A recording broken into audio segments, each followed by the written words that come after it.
Security alert. Unregistered detected. Contact field engaged.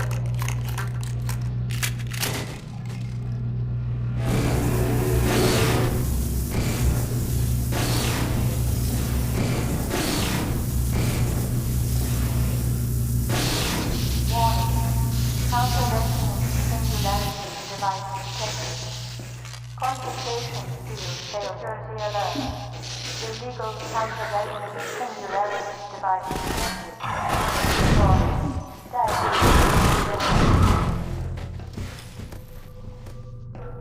So, this is Dr. Freeman. At last. I wish I could say this was a pleasant surprise, but it's neither a surprise nor, as you will surely agree, very pleasant. Well, I am nothing if not pragmatic.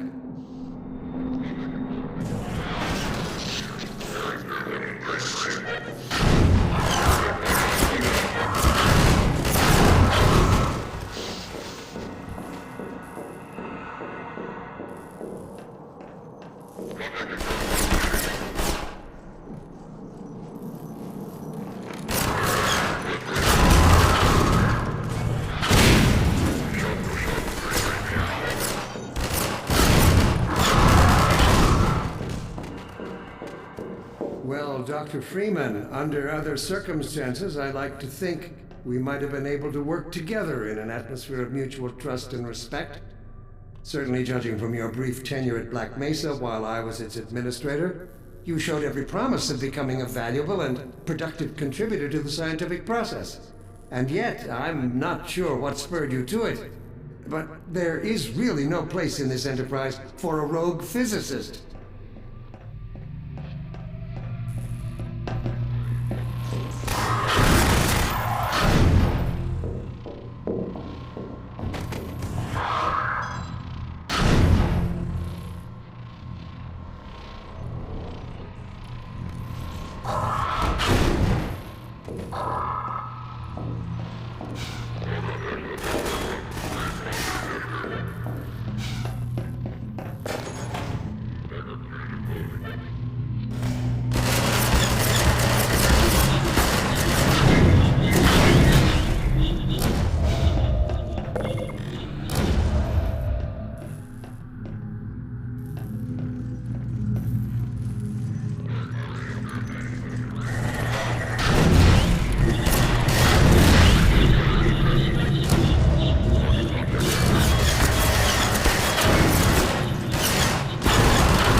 Your mentors are partly to blame, of course. My disappointment in Eli Vance and Isaac Kleiner is far greater than my sorrow over your unfortunate choice of career path.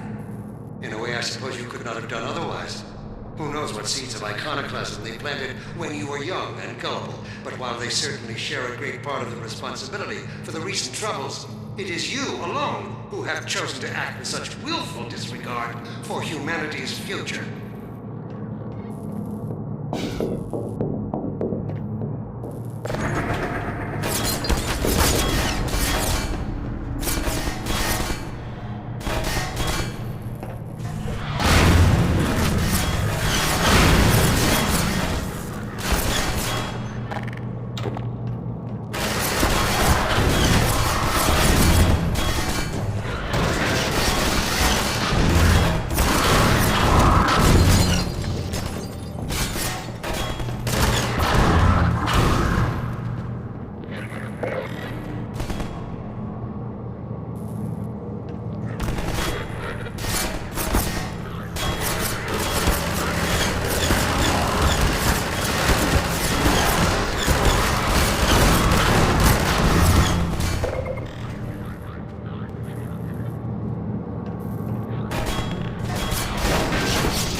So much. What is it exactly that you have created? Can you name even one thing? I thought not.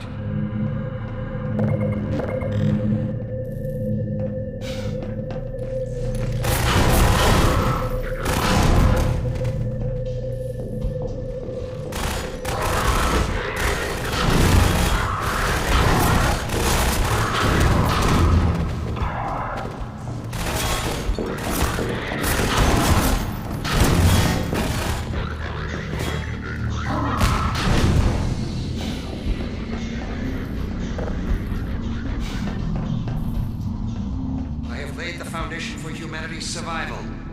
And not as we have narrowly defined ourselves, but as something greater than we could ever imagine.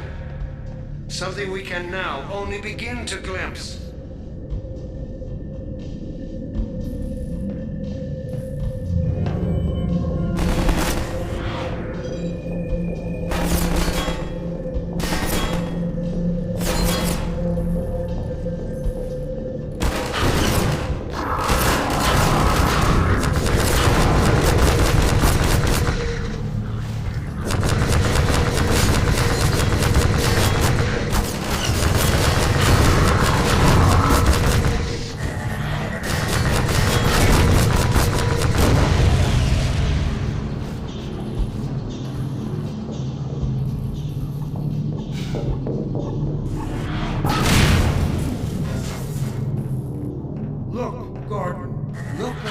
are throwing away. Is worth it.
I'll take him from here.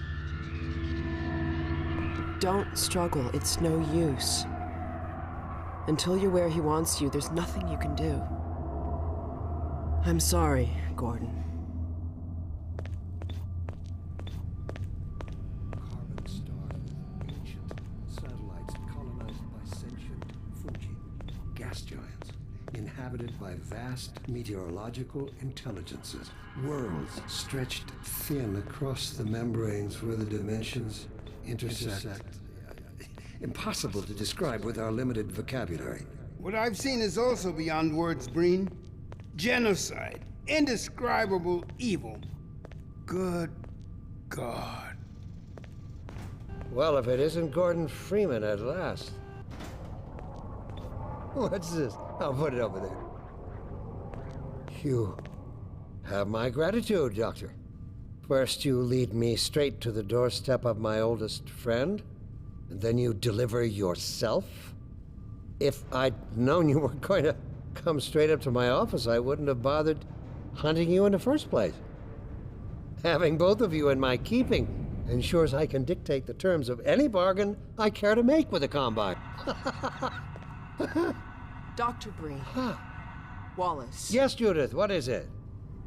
The bargain we should be making is for Eli's life so he can continue his research. Thanks to you, we have everything we need in that regard.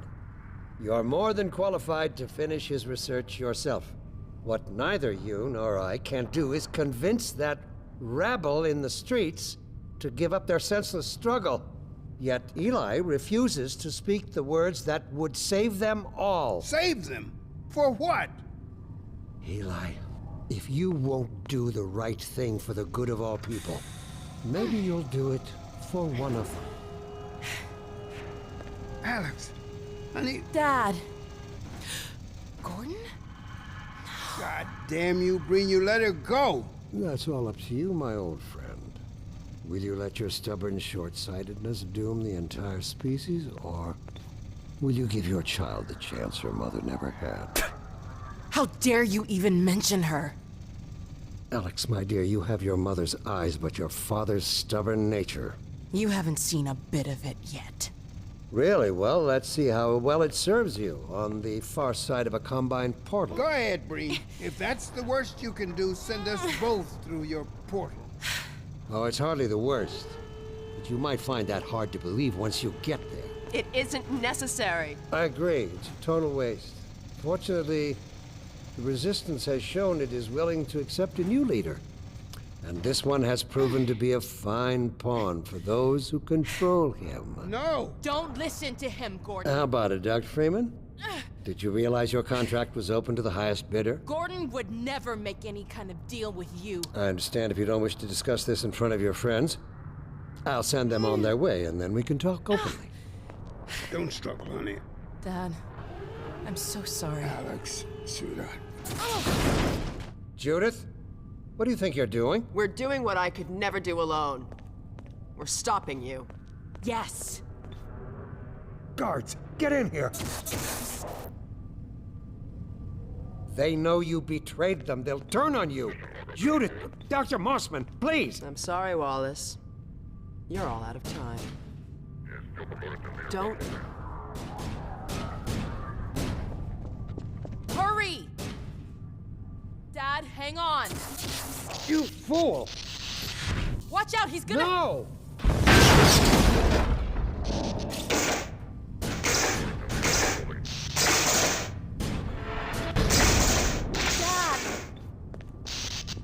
Oh, no. Don't worry about me, honey. There's no time, Alex. He's on his way to the portal. You'll need this. Dr. Mossman, Judith, look after my father. Don't you worry. Dad, I'm not saying goodbye. Never. Come on, Gordon. Let's go. My girl. Gordon, we haven't known each other very long, but I know you didn't have to do this. I had to rescue my father, but you... Well, thanks for coming after me. It's me you should be concerned. Hey, listen. I can still deliver. That's him. But not without your help. The portal destination is untenable. Surely you can set the relay elsewhere. There's no way I can survive in that environment. A host body? You must be joking. I can't There possibly. he is. Oh, all right. Damn it, if that's what it takes. Just hurry. He's right behind me. Oh, shit.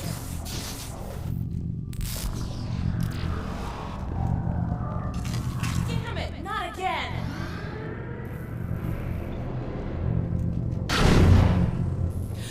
The gravity gun. He doesn't have a clue, does he? I wonder where he's going.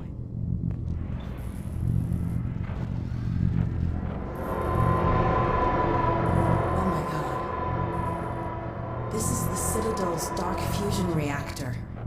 It powers their tunneling entanglement device. We'll never have a chance like this again. We've got to stop Dr. Breen.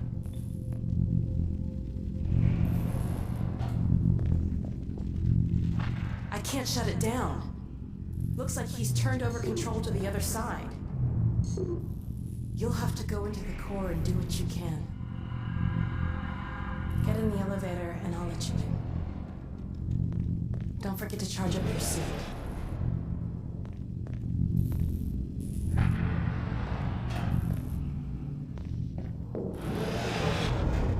Do your worst, Gordon. But be careful.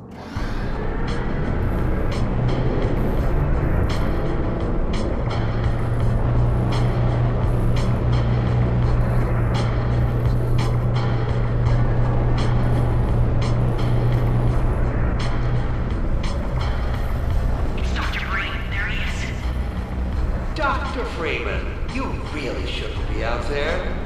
At the moment of synapse, as I teleport, this chamber will be bathed in deadly particles that have yet to be named by human science. Perhaps when I have the leisure to do the work myself, I'll name one of them after you. That way you won't be completely forgotten. When the singularity collapses, I will be far away from here, in another universe, as a matter of fact. You, on the other hand, will be destroyed in every way it is possible to be destroyed, and even in some which are essentially impossible.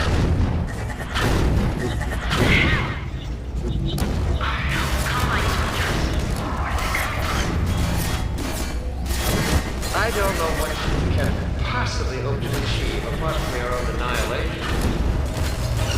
Don't listen to him. What the hell? Oh no, Combine soldiers. Where did they come from?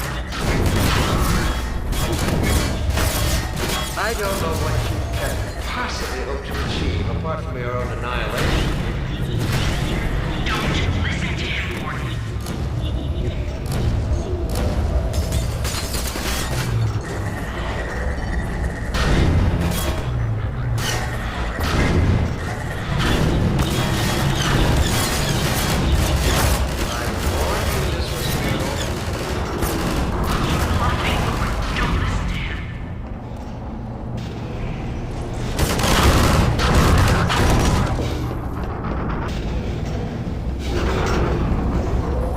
Great. Oh no, Breen started his ascent. Attention. Hurry, Gordon, before he escapes. Interlocking. Warning. Engage. 3 minutes. Singularity.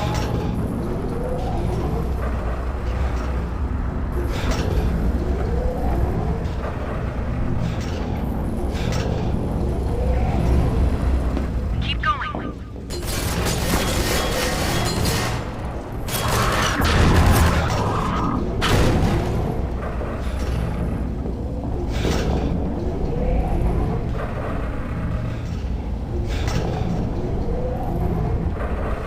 I could have told you that was pointless, Dr. Freeman.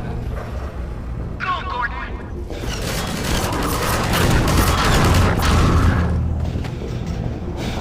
Are you still with us, Dr. Freeman? Not for much longer, I think. If only you had harnessed your boundless energy for a useful purpose. Oh my god. The portal is opening. Singularity.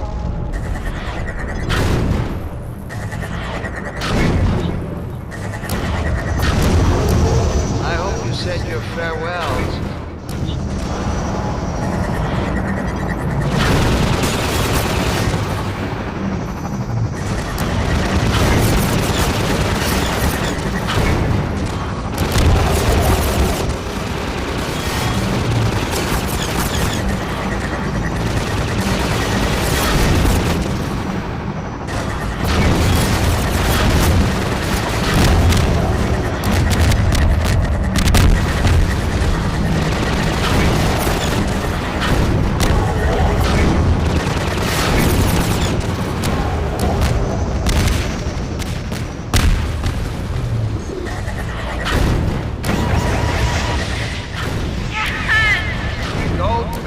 Freeman, have no idea what you're doing.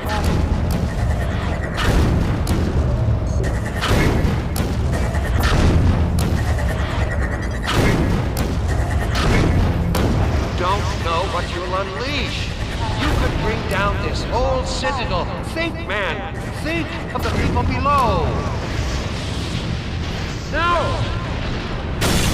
You need me. Yeah! You did it! Come on, Gordon. We've got to get out of here. Maybe we still have...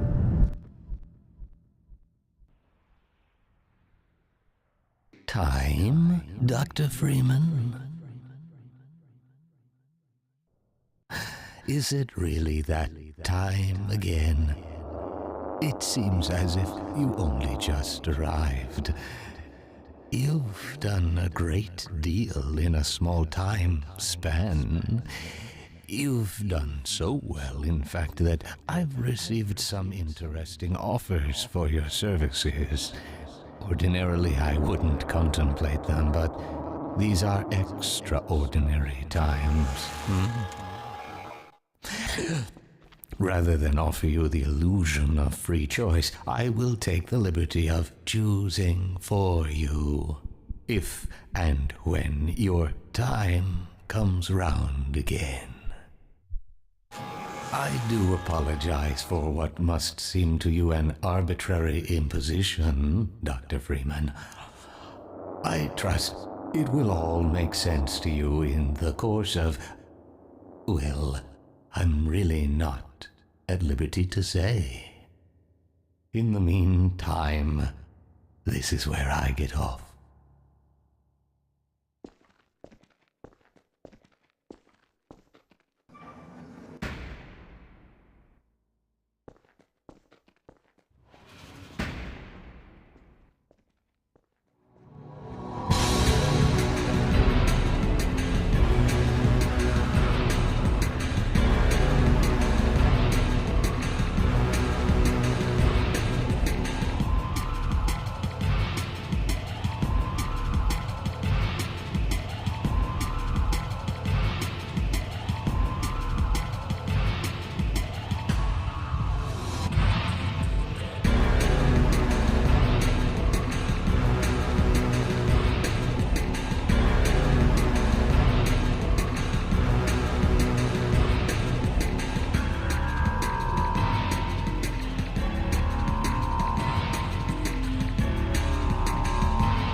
Lamar?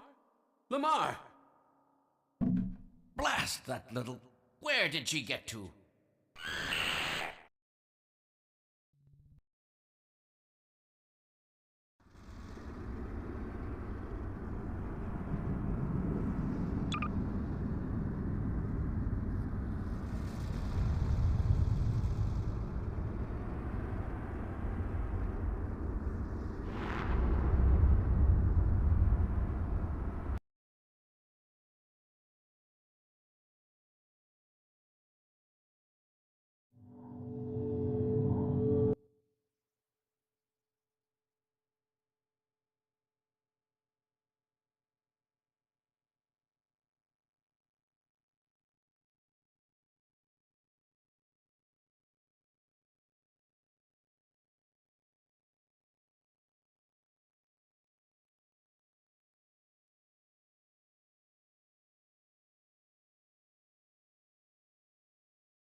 Welcome to Half-Life 2, Episode 1.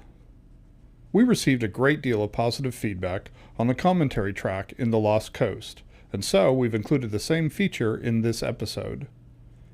To listen to a commentary node, put your crosshair over the floating commentary symbol and press your Use key. To stop a commentary node, put your crosshair over the rotating node and press the Use key again. Some commentary nodes may take control of the game in order to show something to you. In these cases, simply press your Use key again to stop the commentary. With episodic content, we are hoping to release games much more frequently than has been possible with the monolithic development schedules of the past. Game developers and game customers have been wanting to try this for years. Please let me know what you think after you've had a chance to play this, our latest installment in the ongoing adventures of Gordon Freeman. I can be reached at gayben@valvesoftware.com. Thanks, and have fun. Tell me, Dr. Freeman, if you can. You have destroyed so much. What is it exactly that you have created?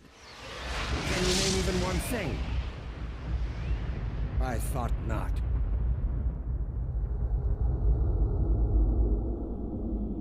We used an upgrade of the refract shader from Half-Life 2 to make the Vortigaunts warp into the intro. The major difference is that this time we are only refracting pixels that come from the Vortigaunts themselves. We placed a large sheet of refractive geometry in front of each Vortigaunt to achieve this effect. This intro sequence establishes some important initial pieces of Episode 1's story and setting. Our earlier versions of the intro sequence were heavy on graphic effects and relatively light on storytelling. When we showed those early versions to playtesters, they thought it was cool, but rarely had any idea what was supposed to be happening. We went through several iterations, each time simplifying the editing and tightening up the effects.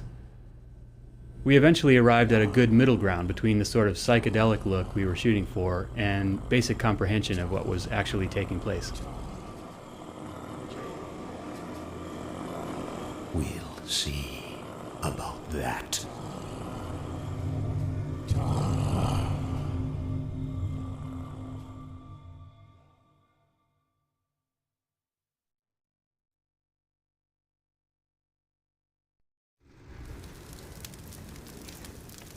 He has to be somewhere around here.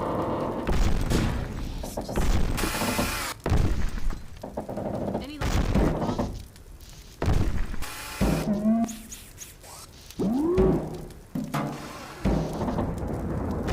Dog, I think I found something. Drop what you're doing and help me over here. Oh my god! Gordon! I was so worried. Hey, the gravity gun. Give it to him, Players Dog. love Dog, so we made sure that he was the first thing you see when you wake up in Episode 1. There, Gordon. We also wanted players to get a glimpse of the I can crippled tell. Citadel. When Dog lifts you out of the rubble, Go it's get one the of the few monitor set up so instances we in can the check in game with when my we dad. take control of the player's view. Worried sick about This allowed us. us to ensure the player's view He'd be lingered so briefly in sure the I wouldn't Citadel find before you here. Dog set them down. The Citadel's really coming apart. The Citadel is supposed to be a building of unprecedented scale. So out of scale with the rest of the world, in fact, that we couldn't render it without our 3D Skybox technology. This technology allows us to build the Citadel as a 1/16th scale model off in an unreachable corner of the map, and seamlessly merge it into the scene. We also use this technology to create the illusion of vast spaces and distant horizons. I've been trying to reach him for hours. Since we never take control away from the players, it can be a real Willie pain to hears get that them we to found notice you. important environmental events. It's a constant design challenge for us. The Citadel will be erupting in a massive light show that took 10 of us 2 months to orchestrate, and if we're not careful, the player will end up facing the other direction staring at a tire. In this case, to establish that the Citadel is coming apart at the seams, we wanted the player to notice the debris falling off of it. We used a pretty straightforward method here. Alex explicitly mentions the Citadel while pointing at it. Like most of these solutions, it's not foolproof, but it has a high success rate. This area was redesigned several times in order to keep the player in this space while Alex delivers some exposition. As much as we hated to do it, the final solution was to have Alex climb out while the player looks for an alternate route. We portray Alex as more athletic and nimble than Gordon, so players shouldn't get too irritated by the fact that she can get to places they can't. Honestly, we're not especially happy with this crutch. but it's a trade-off we sometimes have to make so that we can get Alex out of the way of interesting player challenges. Right off the bat, we needed to hammer home some story points, reintroduce the cast of characters, and explain the player's immediate goal. It was a pretty intimidating chunk of non-interactive exposition. We generally approach these scenes by writing way too much, and then through constant playtesting, trimming the scene to more manageable levels. But in this case, even after some heroic pruning, the opening scene still felt too long. We ended up splitting the introductory sequence into 3 scenes, separated by some gravity gun puzzle solving, and then a dramatic walk across a crumbling ledge. Monitor scenes are especially difficult to make interesting, since they tend to involve literally just talking heads. By interweaving critical expository information, like how dangerous the Citadel has become, with some dramatic character interactions between Alex, Eli, and Dr. Kleiner, we were able to convert a potential liability into one of the strongest scenes in the game. A great way to illustrate characters' relationships to each other is to have one of the characters in danger and show the other's reactions to it, which is what this scene is all about. Sometimes we need to keep the player in an area so that we can deliver some critical dialogue or run an important sequence of events. In these cases, we temporarily block the player's path using what we call a gate.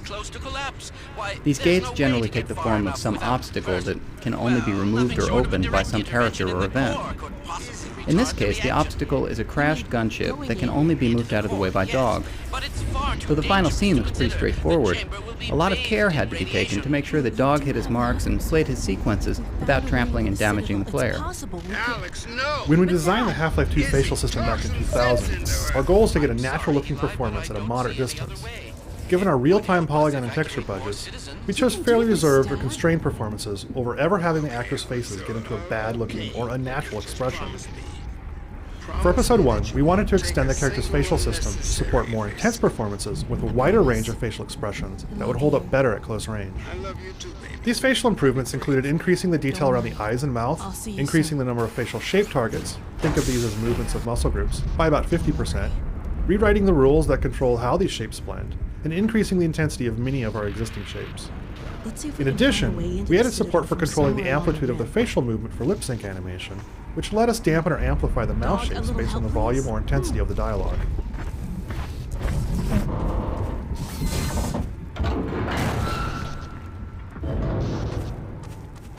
Thanks. Alex travels through much of Episode 1 with the player, and consequently passes through a wider variety of lighting conditions than she did in Half-Life 2. This meant that we had to improve the quality of the lighting algorithms used on Alex to look realistic in any situation, from the eerie hallways of the Citadel to the streets of City 17 at sunset.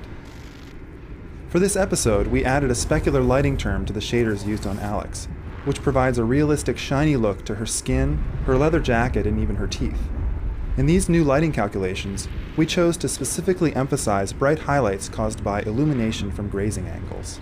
This type of lighting, also referred to as rim lighting, is particularly dramatic when coming from low-angle light sources such as this bright sunset.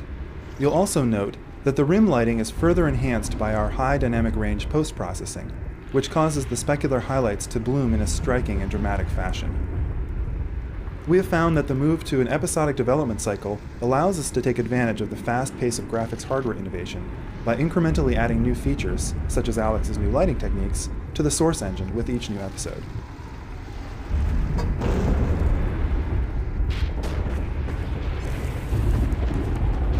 This ledge is a really tricky spot for NPCs to navigate. While we wanted Alex to be able to maneuver dynamically through any complex environment, in certain navigation situations we're faced with a trade-off between flexibility and visual quality. In this particular case, she navigates the ledge with a combination of AI and scripted animations. We've continued to evolve the systems of Half-Life 2 whereby characters move fluidly through dynamic AI and scripted navigation, but ultimately what matters most is how it looks to the player.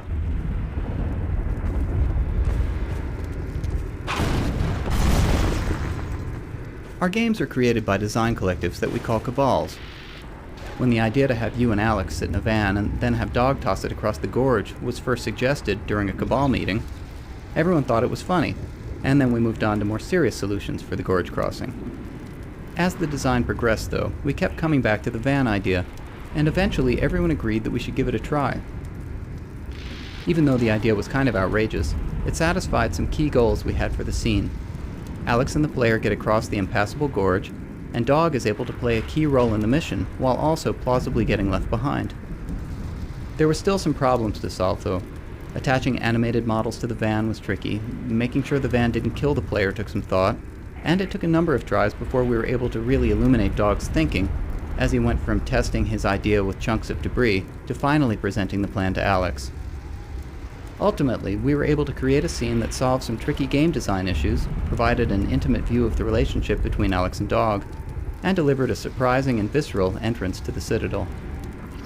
It's really important to us to create scenes that showcase strong relationships between our characters.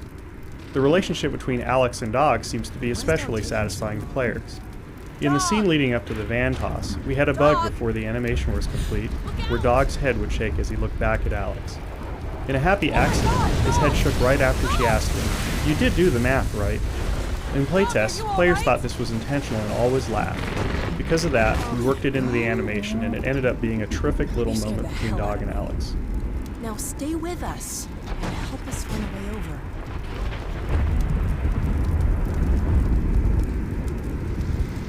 I cannot believe we're trying to get back in that place. This isn't gonna be easy.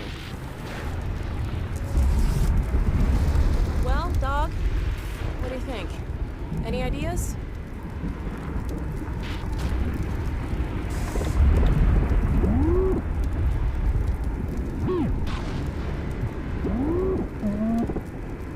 All right, Dog.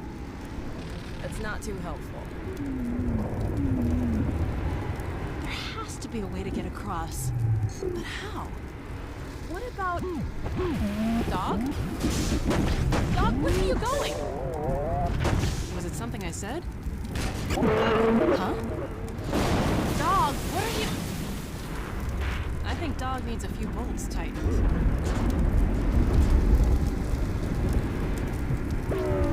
Look out!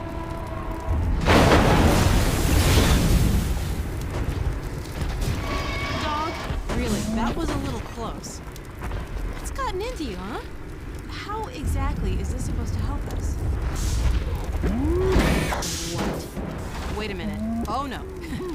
You're not serious. Are you?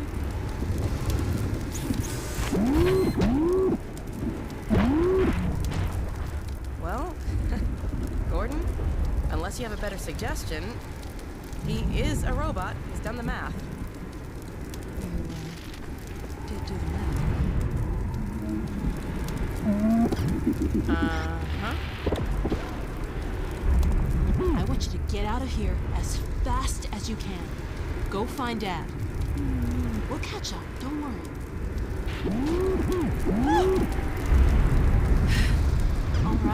All right. I'll miss you too. Now don't worry about me. I'll see you soon.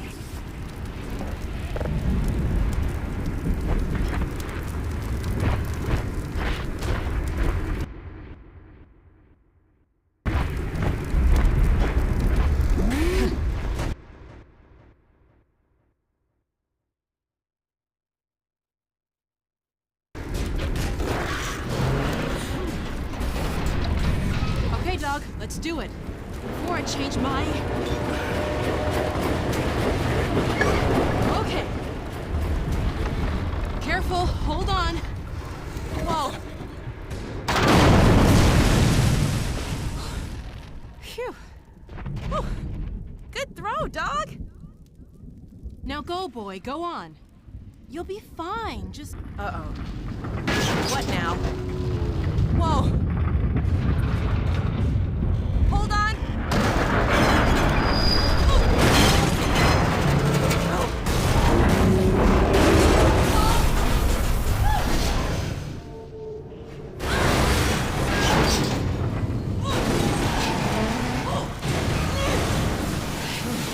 Phew. Alright, let's get off before the next ride starts. To convey a sense of urgency, we originally designed Alex to nag the player pretty frequently. She'd say things like, "Hurry up, keep moving." Whether or not this created a sense of urgency is debatable, but after about 3 minutes of this, the one thing it definitely did was make the player hate Alex. This was one of the observations that eventually led us to switch Alex from generally leading the players to almost always following. Through playtesting, we discovered that players much preferred to set the pace themselves, and that they especially disliked virtually any hint of bossiness from Alex.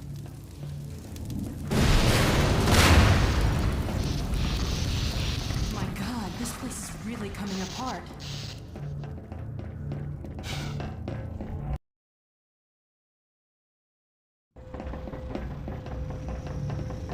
We populate our environments with spots where players can take a break to look out over an expanse of cool scenery. We call these vistas. This particular vista was designed to give anyone familiar with the Citadel interior from Half-Life 2 a good view of what it looks like now that everything's falling apart. The pods that are sliding off their track and into the abyss really sell the idea that the Citadel is half abandoned and in chaos.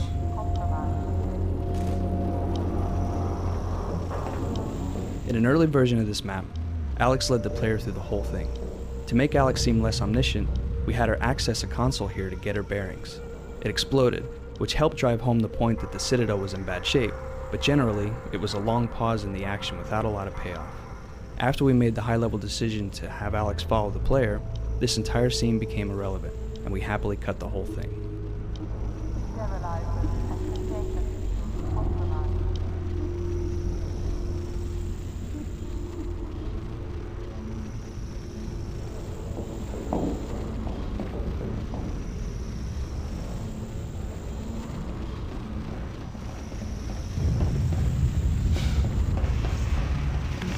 Training is one of the fundamental tenets of our design philosophy. Before the player is required to utilize some new game mechanic, or new weapon, or face a new monster under pressure in a dangerous situation, we always introduce the concept in a relatively calm, but ideally still entertaining way.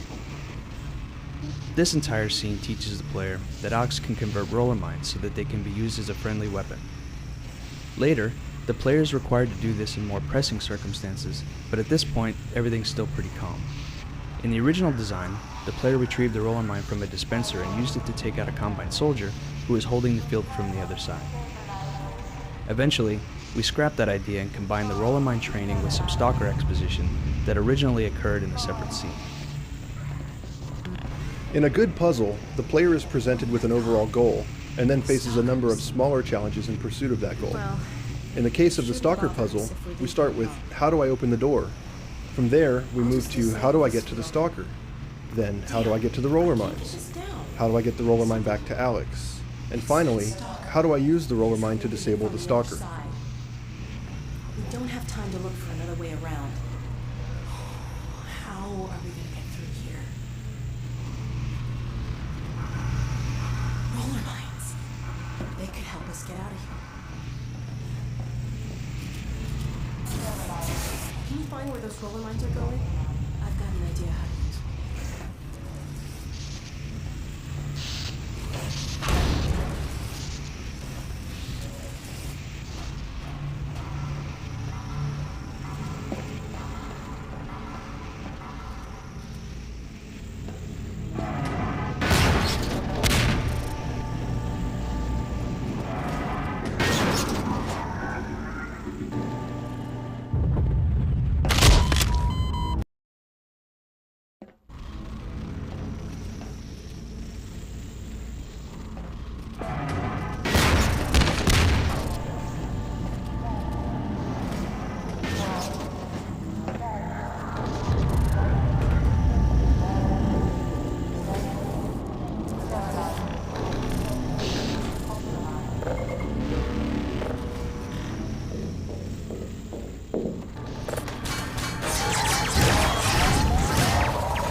one.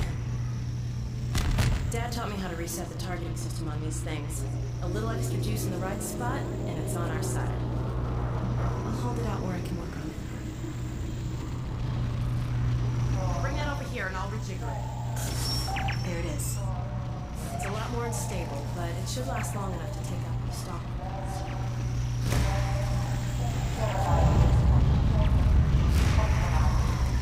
Okay. We can get through now. Let's go.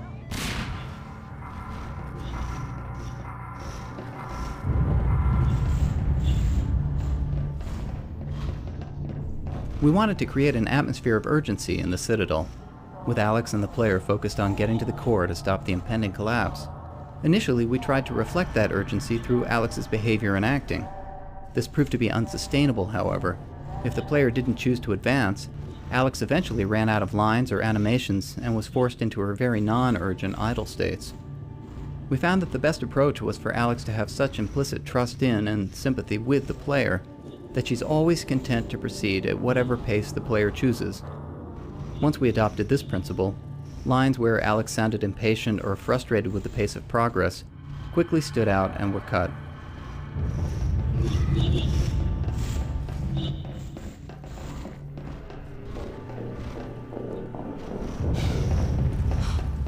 Soldiers. Looks like they're too busy trying to get out of here.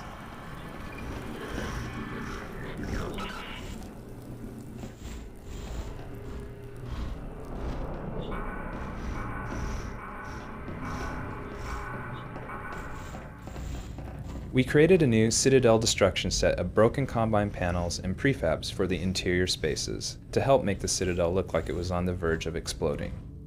We also introduced a strong ambient orange color to help sell the fact that the Citadel was in a much different state from the last time the player passed through. The orange atmosphere was justified due to all the fires and smoke inside the Citadel.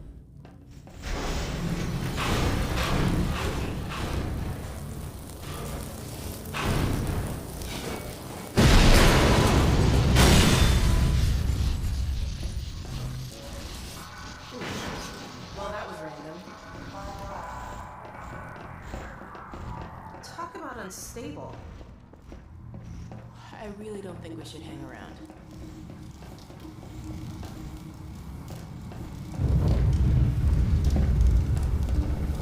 The primary goal of the first Citadel map is to communicate to players that the Citadel is falling apart. The Vortex was a late addition to the map, in an effort to beef up the idea that the Citadel was becoming a very dangerous place. We had particular difficulty in conveying the danger zone here. We gotta cross through In early playtests, players thought that the entire bridge was dangerous at all times.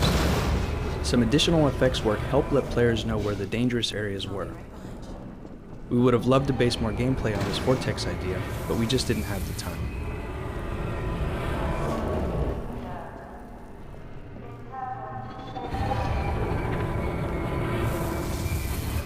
We made it!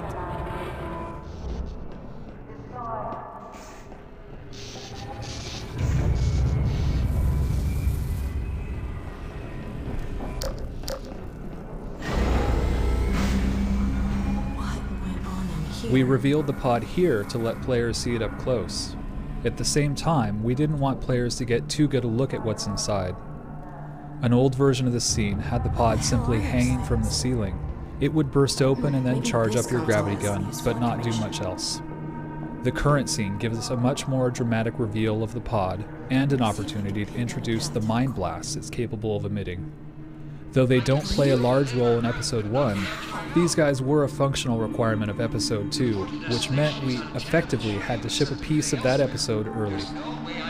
We decided this space needed to look unique and appear to have more significance than the rest of the Citadel areas the player had already traveled through, while at the same time feeling as though it was still made with Combine technology. This room introduces a story point that plays a big role in Episode 2, so the player has to feel like something important is going on in here. A different fog setting, as well as different light styles and configurations, helped achieve this.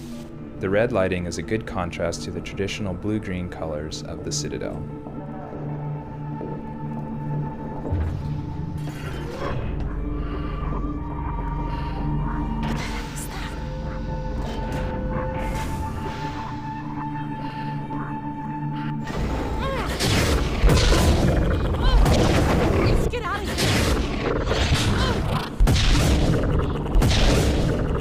important that the player has some empathy for Alex, rather than seeing her as just a bullet-spitting robot.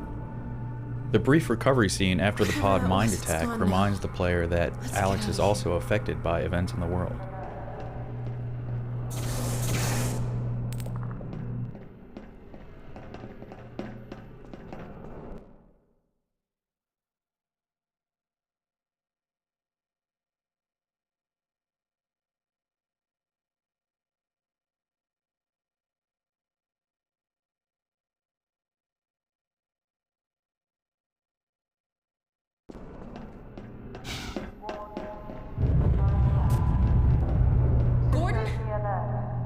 What's going on in there? Confiscation field engaged.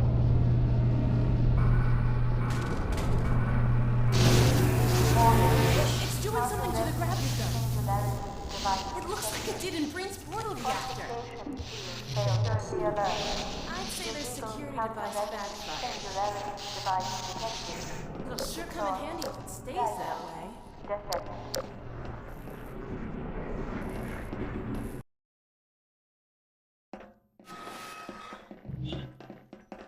The Lightbridge ball sockets are a clear example of our training approach to new gameplay elements. We train the players with a leading example, confirm they understand the concept, then switch up the problem set and make them use it in a new way. The first bridge shows players the solution, the second one confirms they understand it, and the third, knowing they understand the gameplay mechanic, challenges them in a new way using that mechanism.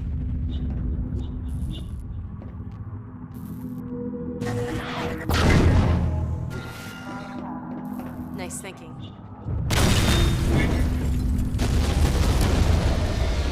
Impending destruction is a recurring theme in the Citadel. From story, mood, and visual standpoints, this changes the Citadel. The destruction needed to feel natural rather than entirely scripted upon the player's actions. Not showing the destructive events dynamically makes the player assume the level of damage is static. However, if the events are too obviously triggered by player movement, the destruction feels too scripted.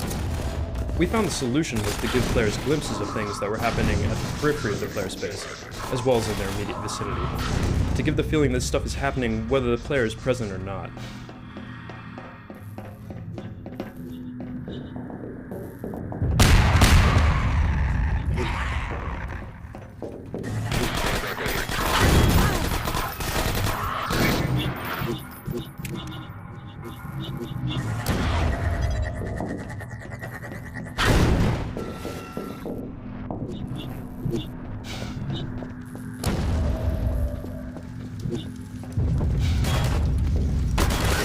Having trained the player that balls fit into sockets, we wanted to introduce a puzzle where the question was how to get a ball into the socket.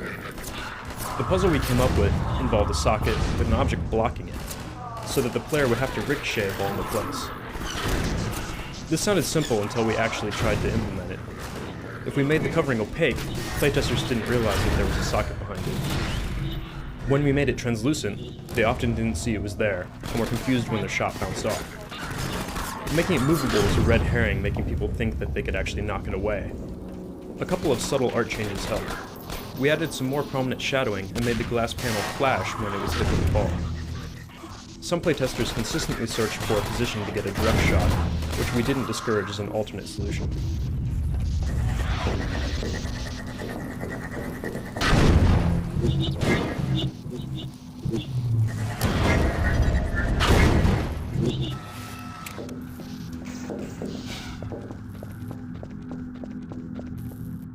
There are some little practical details that take a surprising amount of time and testing to get just right.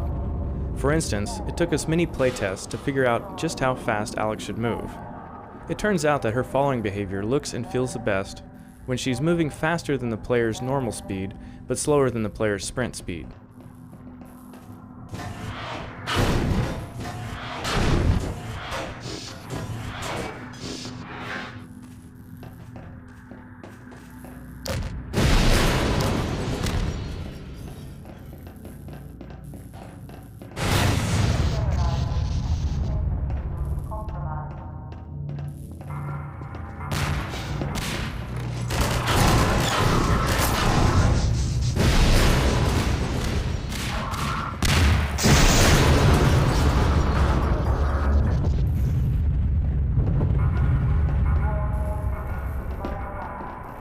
This dropship scene was another case where we had to be clever about drawing the player's attention to something cool that was about to happen, which the player could easily miss if they weren't looking in the right direction.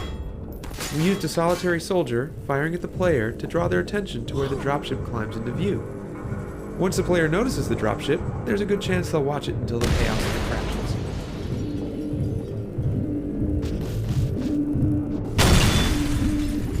Did you see that?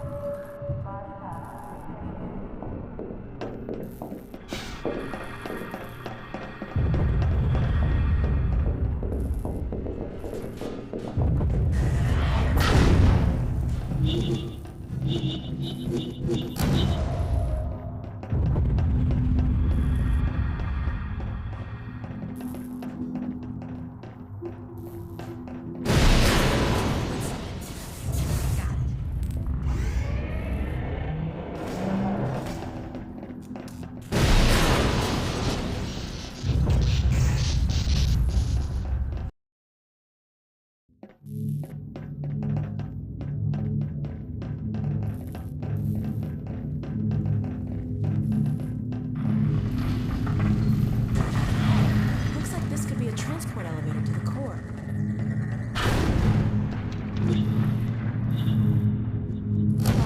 This is where some player training pays off. After earlier training players on the use of ball sockets, they get a sort of live fire test here starting the elevator. This is the beginning of the level's puzzle arc, where a basic gameplay mechanic is made increasingly more complex by layering other puzzle elements on it.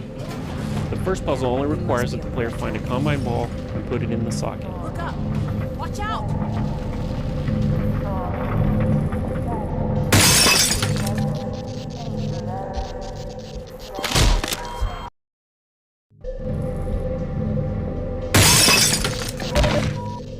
Major fracture detected. Here comes more!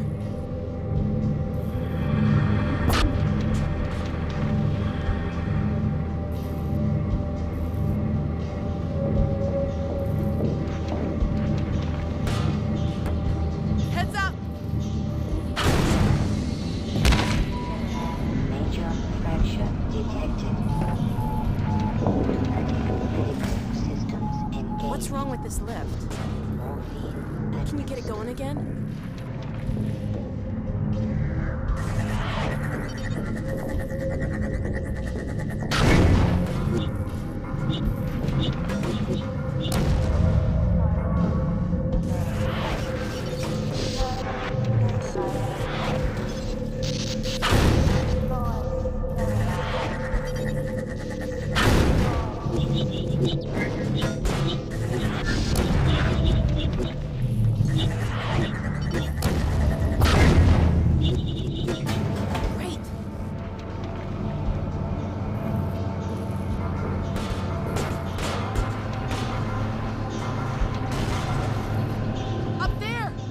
Here we're presenting the player with a now familiar ball socket challenge, but we're also bridging into some new training, showing the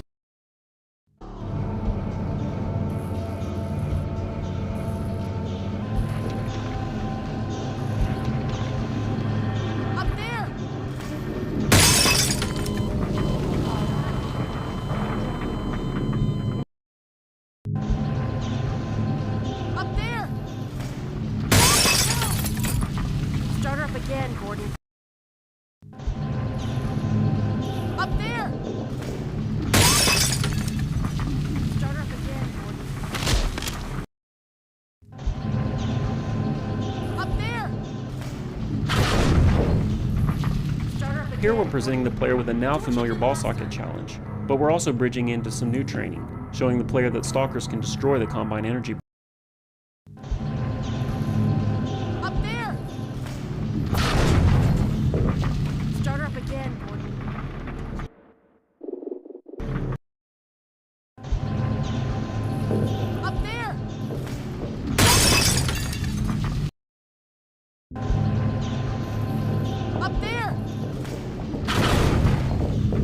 Here we're presenting the player with a now familiar ball socket challenge, but we're also bridging into some new training, showing the player that stalkers can destroy the Combine energy balls.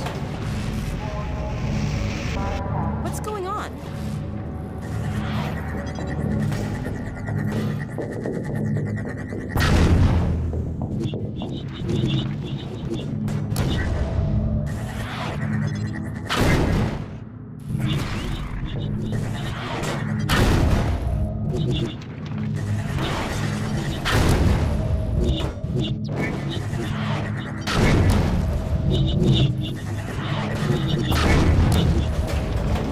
Good job. Go. Really moving now.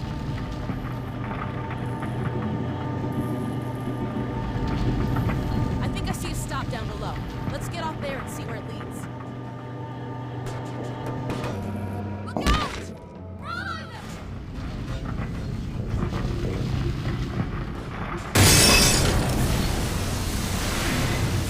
That was close.